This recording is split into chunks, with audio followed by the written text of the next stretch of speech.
Seguimos con el tema como habíamos dejado en la charla anterior, que se trata de las causas de impunidad, y ahora nos tocaba considerar el artículo 41 del Código Penal, que se llama el parentesco en los delitos contra la propiedad. Y acá sí tenemos una verdadera causa de impunidad, por lo que hemos visto hasta ahora, la primera, porque la del Tribunal de Honor, los delitos de duelo no corre más porque el duelo está derogado, como le dije en la charla pasada. Pero este artículo 41 dice así: quedan exentos de pena, cual es irrevocable, ¿verdad? Acá no se les puede penar, los autores de los delitos contra la propiedad, excepción hecha de la rapiña, extorsión, secuestro, perturbación de la posesión y todos los otros cometidos con violencia cuando mediaran las circunstancias siguientes. Vamos a seguir adelante con el artículo y después yo les explico cada una de estas cosas. Primero, que fueran cometidos por el cónyuge en perjuicio del otro cónyuge, siempre que no estuvieran separados de acuerdo con la ley definitiva o provisoriamente. Y segundo, por los descendientes legítimos en perjuicio del ascendiente o por el hijo natural reconocido o declarado tal en perjuicio de los padres o viceversa, o por los afines en línea recta por los padres o los hijos adoptivos. Esto tiene muchos bemoles, vamos a tratar de ir aclarando punto por punto. Quedan exentos de pena los autores de delitos contra la propiedad, el hurto, la estafa, la apropiación indebida, que son todos delitos que se cometen contra la propiedad, pero se cometen sin violencia. A excepción, acá no quedan exentos, de la rapiña, que es un hurto con violencia, de la extorsión, que es violentar a una persona para que haga una determinada cosa en su daño y en provecho del otro, del secuestro, que es privar de libertad a una persona para obtener un beneficio económico por el rescate, ¿verdad? Es decir, libero a la persona si me pagas tanto, lo vemos 2 por 3 en las películas, de la perturbación de la posesión, que es un delito que se comete con violencia, se le quita a una persona la posesión de un bien, pero en forma violenta, y de todos los otros cometidos con violencia cuando mediaren las circunstancias siguientes. O sea, menos estos delitos contra la propiedad con violencia, todos los otros delitos contra la propiedad se exoneran de pena a rajatabla, es decir, lo dice la ley, no hay pena, cuando son cometidos por el cónyuge en perjuicio del otro cónyuge, es decir, le robo a mi esposa me roba a mí. Le hurto a mi esposa o estafo a mi esposa me estafa a mí. Que son delitos contra la propiedad que no tienen violencia. Me apropio indebidamente de una suma de dinero, de un objeto económicamente valioso, de mi esposa o mi esposa se apropia, que son todos delitos contra la propiedad sin violencia. En esos casos no hay pena. El juez no puede penar. Aquí está previsto por la ley, está exento de pena. Es decir, se le puede robar al esposo o a la esposa por parte del cónyuge sin que pueda ser penado, ¿verdad? Porque acá no se trata de perdón judicial. Quedan exentos de pena. Siempre que no estuvieran separados, ¿verdad? De acuerdo con la ley definitiva o provisoriamente. Segundo, ¿quiénes también son los beneficiarios de esta exención de pena? Todos los descendientes legítimos en perjuicio del ascendiente, es decir, bisnietos, nietos, hijos, padres, abuelos, bisabuelos, todos los descendientes, ¿verdad? Es decir, que fueran cometidos por los descendientes legítimos en perjuicio del ascendiente, el nieto que le roba al abuelo, el nieto que le roba al padre, el hijo que le roba al padre, ¿verdad? Todo eso.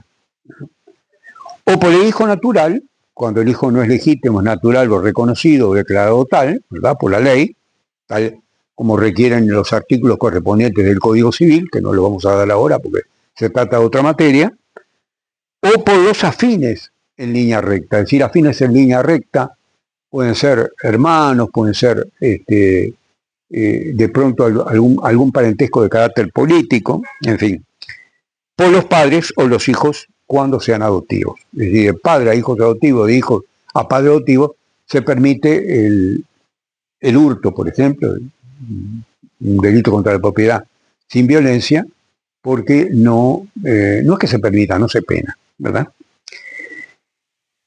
Y después tenemos el tercer término, por los hermanos cuando vienen en familia. Es decir, yo le puedo robar a mi hermano, le puedo hurtar a mi hermano, me puedo hurtar a mí, si es que vivimos en familia, y en ese caso no hay pena.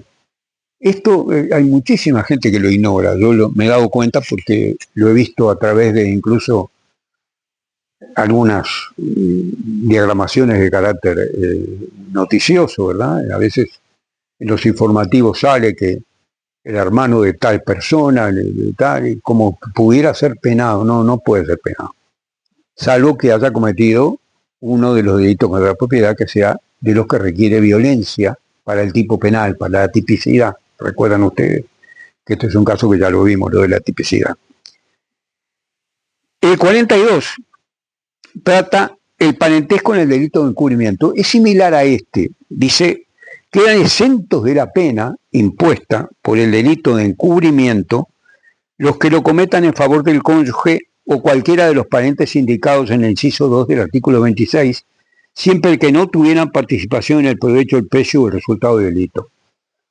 El encubrimiento es un delito contra la administración de justicia. Está previsto en el artículo 187 del Código Penal, si mi memoria no me falla. Sí, me falla. No es en el 187, es en el 108.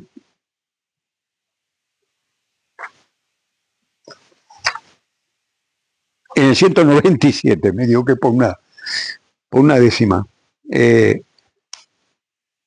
Dice, el particular o funcionario que después de haberse cometido un delito y sin concierto previo a su ejecución con los autores, no tiene nada que ver con ellos, coautores o cómplices, aunque estos fueran imputables, los ayudaren a asegurar el beneficio del resultado del delito, a estorbar las investigaciones de las autoridades, a sustraerse a la persecución de la justicia o a eludir su castigo, así como el que suprimiera, ocultare o de cualquier manera alterare los indicios de un delito, los efectos que de él provinieren o los instrumentos con que se hubiera ejecutado, será castigado con pena de tanto a tanto.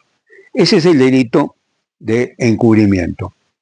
Este artículo exonera de pena, si no se le puede imponer pena, a quien encubra a su cónyuge o a quien encubra a cualquiera de los parientes indicados en el inciso 2 del artículo 26, que se los voy a leer, ya lo vimos, pero se los voy a volver a leer, lo vimos cuando estudiamos la legítima defensa, que son parientes consanguíneos en toda la línea recta, de todos los consanguíneos, abuelos, nietos, padres, hijos, bisnietos, y en la colateral hasta el segundo grado inclusive, que son los hermanos.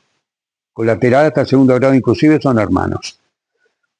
Quiere decir, se sube al primer grado, que es el causante, y se baja al segundo grado, que es el hermano. Y del cónyuge, de los padres o hijos naturales reconocidos o adoptivos, eso es los parentescos que reconoce esta causa de impunidad que están previstos en el inciso 2 del artículo 16. Pero, ¿cuándo no se penan los encubrimientos? Se penan cuando el sujeto que encubre no haya tenido participación en el provecho del encubrimiento. Porque un encubrimiento puede ser que una persona robe una cosa y la otra se la oculte. Dejá que yo te la guardo, ¿verdad? Bueno, ahí si se la guarda y no le pide nada y es hermano o es cónyuge, pues uno de los parientes indicados de los que acabamos de leer, nieto, abuelo, en fin, primo, hermano, etcétera, en ese caso ese individuo está exonerado de pena. Pero si el sujeto le pide, bueno, pues me tenés que dar un tanto, ¿la vas a vender? Bueno, yo quiero una parte. Ahí ya no es exonerado de pena.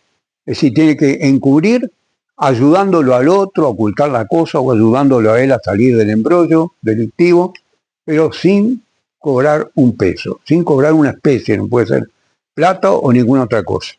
No puede haber provecho personal. Ahí es cuando funciona la causa de impunidad, que es una causa de impunidad propia, ¿no? Como vemos, no se puede penar. Después tenemos otro artículo que habla de la causa de impunidad, quedan exentos de pena, que es el 43, trata de la defensa en sí mismo y de los parientes en el delito de falso testimonio. Deben saber ustedes que también hay un delito contra la Administración de Justicia, que es el falso testimonio.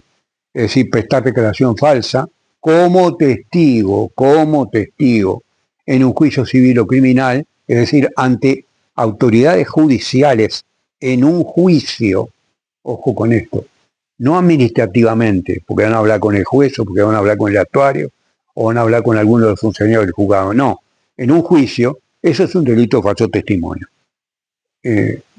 Por decirlo de una manera muy simple, ¿verdad? Tiene otros bemoles más complicados, pero no estamos dando ese caso. Eso tiene que ser objeto de una charla entera, el delito de falso testimonio. Y en este caso quedan exentos de pena los testigos, cuando por manifestar la verdad, dice, voy a decir la verdad, pero estoy exponiendo a mi cónyuge o a cualquiera de los parientes indicados en el inciso 2 del artículo 96 que acabo de leer, a un procedimiento penal, siempre que con su deposición no determinara en contra de otra persona juicio criminal o sentencia condenatoria. Es decir,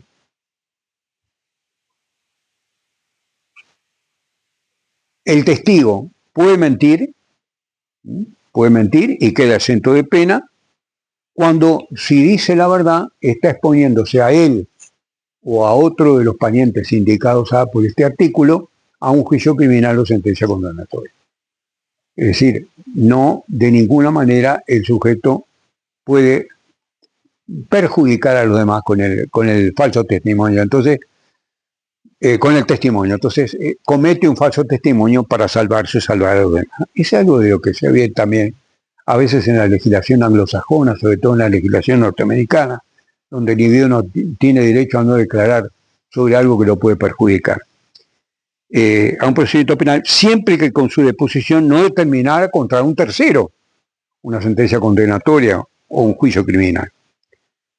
Y el último caso que tenemos de lesión consensual, es la lesión consensual, que es una causa de impunidad. No es punible, es el artículo 44, la lesión causada con el consentimiento del paciente, salvo que ella tuviera por objeto sustraerlo al cumplimiento de una ley o inferir un daño a otros. En ese caso, sabemos lo que ocurre, por ejemplo, con los médicos, que los médicos cuando están operando, cuando tienen que hacer una operación quirúrgica, a veces tienen que cortar, a veces tienen que incluso cortarle una parte a la persona, un miembro, parte de un miembro, y bueno, lo tienen que hacer. Y el individuo ha prestado su consentimiento antes de la operación, y en ese caso quedan exentos de pena. Se llama la lesión consentida por uno mismo. Mira, tengo un dedo infectado, me va a infectar toda la mano, tengo que cortar el dedo, sí, cortarlo. Es una lesión importante porque se le quita a una persona una parte de la movilidad, ¿verdad? Uno de sus sentidos, incluso puede quedar afectado, el tacto, pues en fin. Y sin embargo, en esos casos no se pena porque hay consentimiento de parte del sujeto que va a sufrir esa pérdida, que va a sufrir esa lesión. Y después tendríamos como último, que es un caso de perdón judicial, la minoría de edad, complementada por la buena conducta anterior y la asistencia moral, pero esto está modificado por el Código del Niño y de la Adolescencia, de manera que no me voy a meter en este tema por ahora. Esas son entonces las causas de impunidad, que se dividen en causas de impunidad propiamente dicha, como dijimos al principio, o causas de perdón judicial. Y con esto nos despedimos de ustedes hasta la próxima.